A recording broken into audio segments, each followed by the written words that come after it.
প্রিয় দর্শক, আমার সামনে যাকে দেখছেন আপনারা ইতিমধ্যে সোশ্যাল মিডিয়ায় তাকে ভাইরাল দেখেছেন। তিনি আমাদের খায়রুল ভাই, বাংলাদেশের প্রধানমন্ত্রী পদপ্রার্থী। আমরা আসলে তার কাছ থেকে শুনে নেব যে এই আবদুল্লাপুর দক্ষিণ কেরানীগঞ্জের যে আবদুল্লাপুর উচ্ছেদ অভিযান চলছে এই বিষয়ে তার মতামত জানবো। খায়রুল ভাই, এই উচ্ছেদ অভিযান সম্পর্কে আপনার মতামত কি? আসসালামু আলাইকুম।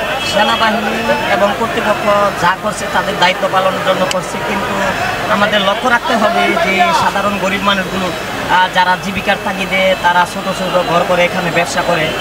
আগে হয়তো এখানে বলা হয়েছিল যে দোকান উচ্ছেদ, হয়তো অনেকে জানতো না। যাই হোক, যা সমস্যা হওয়ার হয়েছে, আমরা চাই যে ঈদের পরে এখানে যদি শৃঙ্খলা মতো যদি তাদের দোকানটা আবার পরবর্তীতে সেনাবাহিনীর তত্ত্বাবধানে এবং আমাদের নেতারা যদি সেনাবাহিনীর সাথে পরামর্শ করে হোক সেটা খাত জায়গা, কিন্তু মানুষ, গরিব মানুষ, দুঃখী মানুষের জন্যই রাজনীতি এবং দুঃখী মানুষের জন্য এদেশের দেশপ্রেমিক সেনাবাহিনী। আপনার কি মতামত, ফুটপাতে আবারও দোকান বসুক এটা আপনি চাচ্ছেন? ফুটপাতে না, ফুটপাতের যে দিক দিয়ে রাস্তায় মানুষ হাঁটবে তার পিছনে এবং মার্কেটের সামনে কিছু জায়গা খালি থাকবে এবং এমনভাবে দোকানগুলো পরিকল্পিতভাবে করতে হবে, অল্প টাকায় তারা ভাড়া নিবে এবং সেনাবাহিনীর আন্ডারে, যাতে কোনো চাঁদাবাজ কিংবা কোনো রাজনৈতিক প্রভাব। ভাড়াগুলো কার কাছ থেকে নিবে বলে আপনি বলেন? এটা সরকারের কাছ থেকে নেওয়া যায়, এরকম সিস্টেম আছে ঢাকা শহরে অনেক জায়গায় আমি দেখি।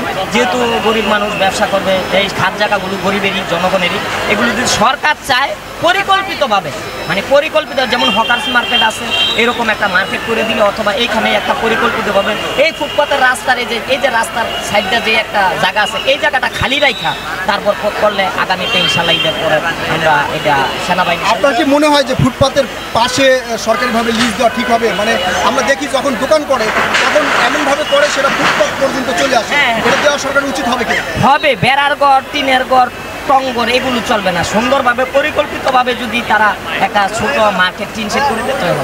যদি পরিকল্পিতভাবে না করতে পারে তাহলে কি এখানে আবার পুনরায় দোকান বসানো উচিত হবে কিনা? না, একটা সরকারের দায়িত্ব আছে গরিব দুঃখী মানুষের পুনর্বাসন করা, তার থাকুক বা না থাকুক। জন্মগত মানুষ পাপ করে নাই, কারণ তারা জন্মগত বাবা মার আন্ডার, আল্লাহ তালা তাদের জন্ম হয়েছে আল্লাহ তালার হুকুমে একটা মা বাবার ঘরে। এখন 5টা সন্তান থাকে, 5 সন্তান কিন্তু বিদেশ যাইতে পারে না, শিক্ষার আলো পায় না। তাদের কি পুনর্বাসন করা লাগবে না? তাদের জীবিকা, মৌলিক অধিকারগুলো রক্ষার জন্য আমরা তাদের পুনর্বাসন করার জন্যই সরকার। কারণ